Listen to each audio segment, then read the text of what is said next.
안녕하세요. 소아청소년과 전문의 정유미입니다.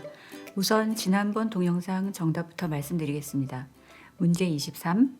다음 중 옳지 않은 것은 1. 직장에서 유축할 여건이 안 되면 고인 젖을 먹이기보다 차라리 젖을 끊는 게 낫다. 2. 모유수유의 장점은 젖을 오래 먹일수록 커진다. 3. 모유수유의 장점은 혼합수유보다 완전 모유수유를 할 경우 더 크다. 4. 직장 여건이 어려운 경우 화장실에서 자주 젖을 짜서라도 비우면 젖량을 유지할 수 있다. 5. 출근 전, 퇴근 후, 주말에 직접 수유 시 반대쪽 젖을 짜거나 수유 직후에 젖을 짜면 젖량을 유지할 수 있다. 정답은 1번입니다. 직장에서 유축할 여건이 안 되는 경우 화장실에서 자주 젖을 짜서 버리면 젖량을 유지할 수 있고 또 혼합수유라도 젖을 끊는 것보다는 훨씬 낫습니다. 그런데 현재 우리나라에서도 직장 여성을 위해서 1년 동안 유축 시간을 주도록 되어 있는 것 알고 계셨나요? 근로기준법 제75조 육아시간에 따라서 생후 1년 미만의 유아를 가진 여성 근로자가 청구하면 1일 2회 각각 30분 이상의 유급 수유 시간을 주어야 한다고 규정되어 있습니다. 1919년 국제노동기구 협약에 수유 시간, 즉 nursing break가 포함된 이후 전 세계 많은 나라들이 이를 국내법으로 만들어 왔습니다. 그 결과 법제화된 많은 나라에서 현재 수유모들이 분만 후 하루 8시간 근무 중에 6개월 내지 12개월 동안 2번 30분간 수유 시간을 가질 수 있게 되었습니다. 일례로 미국은 어떤지 알아보겠습니다. 미국의 경우 연방법에 따라서 2010년 3월부터 고용주는 근로자가 출산 후 1년 동안 젖을 짤 필요가 있을 때마다 유축할 수 있는 적절한 휴식 시간과 동료나 타인의 눈에 띄지 않고 방해받지 않고 젖을 짤 수 있는 화장실이 아닌 다른 장소를 제공해야 합니다. 세계보건기구에서 적어도 2년 이상 모유수유를 권하고 있는데 미국이나 많은 국가들이 2년이 아니라 1년 정도 젖을 짤 수 있는 유축 시간을 주는 이유는 무엇일까요?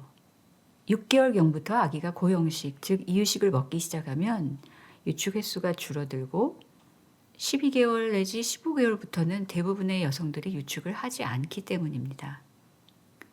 세계보건기구와 유니세프, 전 세계 모유수유 전문가 단체들이 적어도 2년 이상 모유수유를 강력히 권하고 있습니다. 그러나 이것이 2년 내내 젖을 주식으로 먹이라는 뜻은 아닙니다. 정확한 의미는 생후 6개월까지는 완전 모유수유, 즉 젖만 먹이고 6개월부터는 나이에 맞는 양과 굵기로 이유식을 먹이면서 젖도 같이 먹이고 12개월부터는 하루에 2-3번 정도 젖을 간식으로 먹이라는 뜻입니다. 그렇기 때문에 12개월 넘은 아기도 당연히 젖을 먹기는 해야 하겠지만 대개 근무 도중에 엄마가 직장에서 젖을 짤 필요는 없습니다. 즉 출근 전과 퇴근 후에 직접 수유를 하고 주말에 좀 더 젖을 먹이면 됩니다. 도표를 보면 이해하기가 더 쉽습니다. 흰색은 젖이고 회색은 이유식이나 고형식에 해당합니다. 돌 무렵이면 벌써 젖 대신 고형식이 주식으로 됩니다. 발달과 성장에 맞게 고형식을 충분히 먹으면서 수유량은 정상적으로 줄게 되는 거죠. 때문에 엄마가 이 정도 양을 먹이려고 직장에서 젖을 짤 필요는 거의 없습니다. 또한 현재 우리나라 근로기준법과 마찬가지로 미국 연방법도 젖을 짤 필요가 있을 때, 즉 여성 근로자가 청구하는 경우에 유축 휴식 시간을 주도록 되어 있습니다. 이는 현실적으로 6개월과 12개월 모유 수유율을 확인해 보면 쉽게 납득이 갑니다.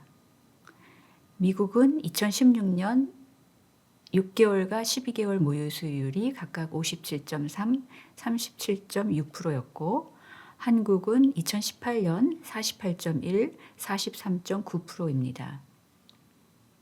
즉 절반 정도의 엄마들이 이미 6개월부터 젖을 먹이고 있지 않기 때문에 아기를 낳은 모든 엄마들에게 직장에서 젖을 짜라고 따로 시간을 줄 필요는 없을 것입니다.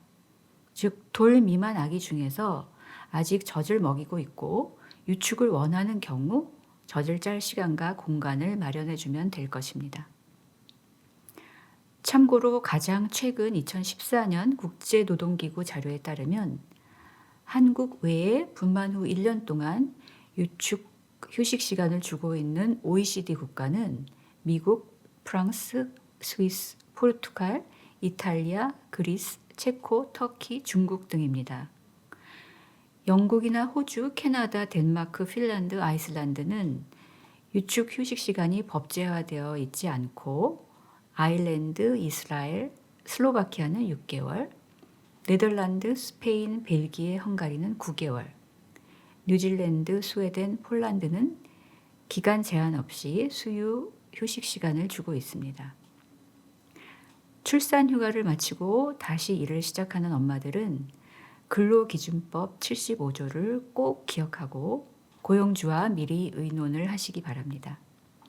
제75조 육아시간 생후 1년 미만의 유아를 가진 여성 근로자가 청구하면 1일 2회 각각 30분 이상의 유급 수유 시간을 주어야 한다.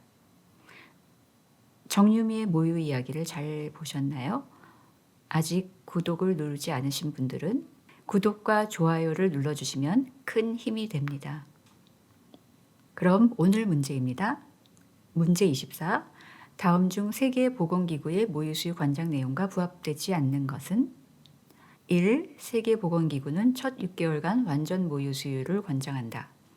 2. 세계보건기구는 6개월부터 이유식을 시작하면서 모유수유를 지속하도록 권장한다. 3. 세계보건기구는 돌 이후에는 고형식을 주식으로 하면서 2년 이상 젖을 먹이도록 권장한다. 4. 대부분의 OECD 국가가 근로 여성에게 6개월 내지 1년 동안 유축 시간을 주고 있다. 5. 세계보건기구가 2년 이상 모유 수유를 권장하므로 모든 근로 여성에게 2년 동안 직장 내 유축 시간을 주어야 한다. 정답은 다음 영상에서 말씀드리겠습니다.